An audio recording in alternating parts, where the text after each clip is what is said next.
Un prete siciliano viene trasferito a Milano.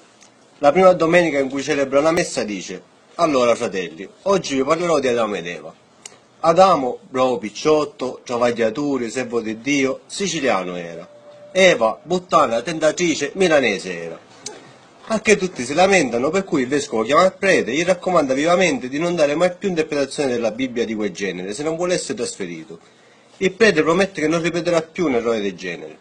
La domenica successiva però dice: allora, cari confratelli, oggi vi parlerò di Abele e Caino. Abele, che ci faceva sacrifici a Dio, onesto, picciotto a modo, degno figlio di suo padre, siciliano era.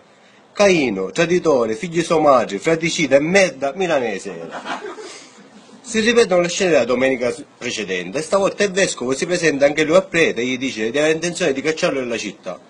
Il prete garantisce, promette, finché il vescovo non si convince e gli consente l'ultima prova, a patto che non pronunci mai più le parole siciliano o milanese. La domenica successiva il prete dice: fratelli, oggi vi parlerò dell'ultima cena.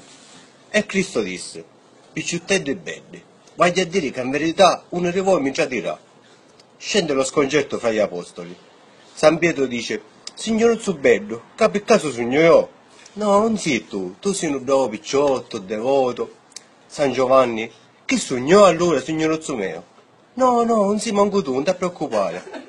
Al che Giuda dice: quella, sarò minga me.